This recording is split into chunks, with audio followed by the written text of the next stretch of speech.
pwede. Bali, nandito si Louie, si Master Joe. Installation tayo ng roofing. Yan yung assignment natin ngayong araw. Yan, batiin muna natin yung mga kasama natin na nandito ngayon. Good morning, good morning. Si Master Jojo, good morning. Salamat kila Ma'am Joy and Ma'am Job. Di inaasahan, may dala pa po sila. Yung naririnig yung maingay kanina, binabaklas yung mga tech screw. Kailangan na lagi, meron na po tayo meron na yung sa ating simento, adhesive. Bali sa taas, yung ng mga flashing. Tapos syempre yung pagsisilan. Ma-install yung bubong, observation niya naman. Ang kasunod na nito kisame. Pwede tayo na-install na tiles. Kaya rito nakadrop ito. Ito yung nila, setup pa ng mga outlet dito linya. Ito yung susunod na gagawin nila rito, halo, buhos. Gusto nila wall type, kaya kailangan may nakabang na linya dyan. Bali, flexible hose. Kung na naman, kaya magbigay na tayo ng update dito sa ginagawa namin. Gagawin namin dito, isasako na lang po. Alam nyo na yan, every 30 cm po. Ang sunod nito, flashing, wiring. Good morning, ayan, good morning mga karos, dito tayo. So, araw po ng linggo ngayon. Ayan nga, nasabi ko dun sa vlog ko kahapon. Kaya may pasok tayo. Pero kung sino lang naman yung pwede. Bali, nandito si Louie, si Master Jojo. At saka si Bilog, si JP. Baka hindi yata papasok ngayon. So ito, installation tayo ng roofing. Yan yung assignment natin ngayong araw. Tapos pagdating ng hapon, check pa natin kung ano yung mga magagawa pa natin dito. Ayan, bali may dala na rin po pala tayong angle bar para po dun sa bracket ng ating stainless gutter. Yan. So may dala tayo. Papakita natin to mamaya. Yan, tapos may dala rin tayong mga tech screw. Syempre, dos media po ito yung mga ginagamit namin. Dos media na tech screw, pambakal. Pag bibili kayo nito, sasabihin nyo kung pambakal ba o kung pangkahoy. So tinatanong rin yan sa hardware. So syempre, pag nag-install tayo ng roofing, pangbakal. So ito mga karo, samahan nyo po muli kami ngayong araw po ng linggo. And enjoy watching po. Tara! Ayan, dito na tayo mga karohas. Ayan mga karohas, tech screw. Tapos ito nga po pala yung plinoringan natin kahapon. Yan, binuli na to. Tapos pagdating ng hapon, in-applyan natin ng walis tingting. Ayan, kaya nakita nyo medyo marami yung shades nya. May walis tingting yan. Ayan, para hindi magbibitak. May kinalaman din mga karohas dyan yung compact. Kailangan medyo compact siya talaga ng gusto. After nung backfilling natin, naka-compact siya para hindi na mag-a-adjust. Kasi syempre mabigat po yung flooring natin. Pwedeng mag-adjust pa yung bumaba yung lupa. Yun yung magkukos kung bakit bumibitak din. Yan, batiin muna natin yung mga kasama natin na nandito ngayon. Si Bilo, good morning. Good morning. Good morning, good morning. Si Master Jojo, good morning. Good morning. Tech screw. Si Louie. Good morning. Good morning. Kamusta ang tagay kagabi? Masaya? Naubos ba yung 3 bote? Ubos. Kulang pa. Ayan, maraming salamat kila Ma'am Joy and Ma'am Job. Di inaasahan, may dala pa po silang alak. Bukod pa po din sa Pansit Malabon. Ayun. Yung naririnig natin na teka, malakas tayo. Lalabas muna tayo. Ayan. Ayan, labas tayo. Okay. Yung naririnig yung maingay kanina, binabaklas yung mga tech screw doon sa dating Sige, Wi, tuloy mo lang yan, Wi. Tuloy mo lang. Yung naririnig yung maingay dyan, binabaklas ni Louie yung mga dating tech screw na naka-install sa bubong nitong 22 square meter sa bubong ni Lumina. Ayun. So binabaklas kasi syempre pag magpapasok ng yero or magsusuksok tayo ng installation ng yero dito sa ginawa nating extension, iaangat yun. Tapos isusuksok natin yung yero natin. So yung yero natin may haba siya na 8 feet kada isa. Bali yung 4 feet, yun yung ipapasok natin.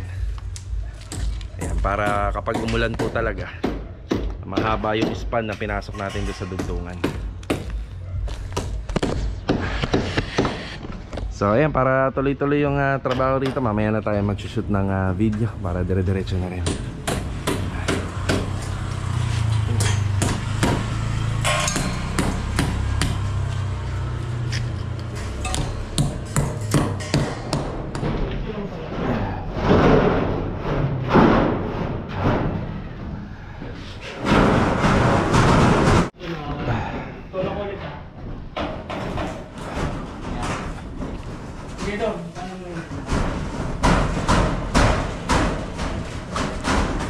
Ito, nagkakabit na po sila ng yero rito.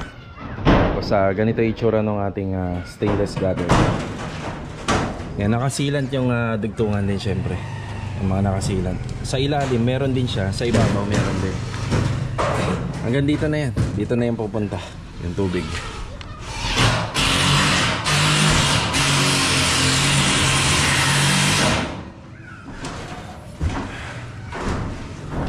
Yung kulay nga pala nung ano natin, ng yero, milky beige.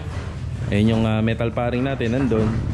Yung side flashing, wall flashing, tsaka yung pinaka-capping nandun. Kompleto to.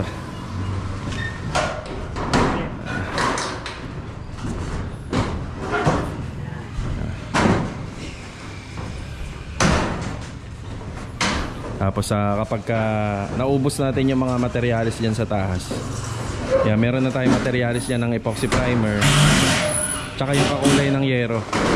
Yan yung roof guard. Yeah, meron na rin tayo. Tapos isisilyado natin yung mga tech screw tsaka yung dugtungan ng mga flashing.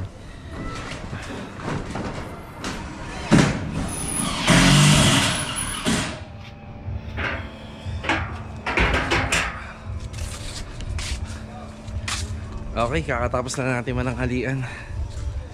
Ganun pa rin, no? Mainit. Kaya ganito yung outfit natin. Pero ito yung bad news.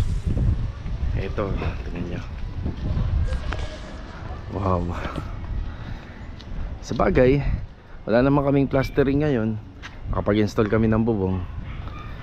Pero mukhang uulan talaga. Malakas yan, no? Ayun, no? Nakakulob. Dati sa history ng renovation namin dito sa Lumina, kapag nag-install kami ng bubong, automatic maya maya umuulan na. Ayun, umuulan. Ayan, shoutout dun sa mga nakakaalala nyan. Alam yung mga ganyang senaryo. Nagkakataon lang naman. Ito, wala naman tayong plastering dito ngayon. Baka ipagpatuloy na to, baka bukas na.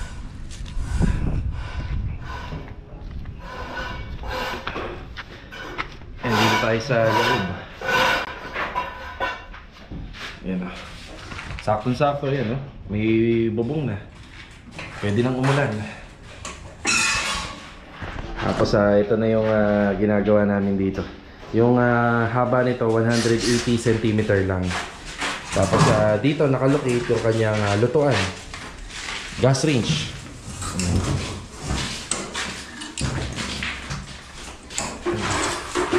Mabubuhusan na lang to. Tapos yung hulma, kailangan niya lagi, meron na po tayong ano, no? Meron na tayo laging lababo bago gumawa nito. Meron na kami yan nito. Lababo. Where is lababo? Kasi yung lababo. Ito. Yun. Ito yung ating lababo. Yan. Single tub. Stainless.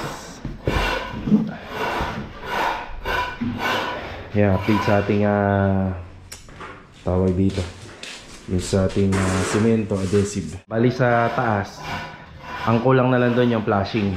Siyempre installation ng mga flashing. Tapos siyempre yung pagsisilan. Yan, gamit yung Bulkasil. Yun na lang ang kulang dyan. So ito naman, after po natin na ma-install yung bubong, observation yan. Hindi naman po nangangahulugan na na-install natin ay 100% pala ng tuluyan. So tama naman lahat ng insulation. So tama naman lahat ng installation niya. Wala naman pong hindi ginawa ng hindi maayos. So tama naman, pero obserbahin pa rin natin kung saan sa ulan, lalo na yung malalakas. So sa ngayon, kung uulan, tutulo to kasi wala pang mga flashing niya.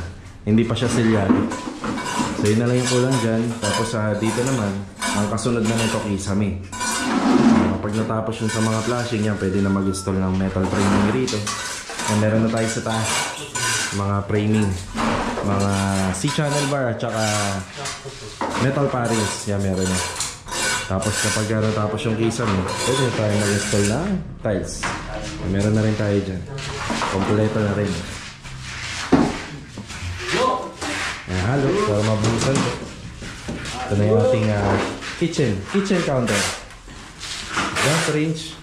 Tapos dito ilalagay natin yung refrigerator niya. Diyan nakalocate. Makita nyo rito, naka-drop to. Ito yung ano nila eh. Ito yung kanilang pinaka-laundry. Tapos may mga setup pa ng mga outlet dito, linya. Yan, lilinyahan pa namin yan. So ito yung susunod na gagawin nila rito, halo, buhos.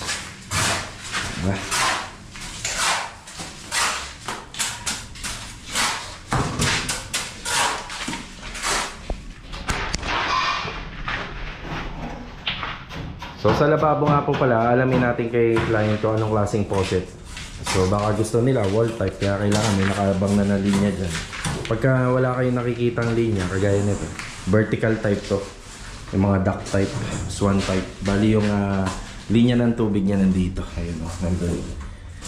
Bali naka-flexible hose. Bali ito, hapon na naman. Kaya magbigay na tayo ng update dito sa ginagawa namin. Sa phase 2 nga po pala to. Phase 2 ng Lumina Homes. Yan, ito yung graba natin. Tapos sa buhangin natin. Yung buhangin natin medyo konti na. Ang discarding gagawin namin dito, isasako na lang po to. Tapos maghuhukay pa kasi rito para sa asintada naman ng hollow blocks para sa flooring. Yan. I-update tayo rito sa back extension. So ito na nga po pala yung ating counter slab. Yan, bali makikita nyo, kinaskasan na ng ano yan, ng walis tingting. Yung kinaskasan natin. Tapos mamaya babalik ulit ako dito. Uulitin natin para hindi iwas bitak. Tapos dito may framing na kami. So sa framing, alam nyo na yan, every 30 cm po yung gap. Every 30 cm. Yan yung tubo na yan, abang yan para sa pasingawan kasi dyan yan ilulusot sa taas. Ayos. Ang sunod nito, flashing, wiring at saka yung fiber cement installation, yung hard deflex. Tapos sa gitna naman natin, yung pinaka carrying channel niya, yan na lang yung mga hanger.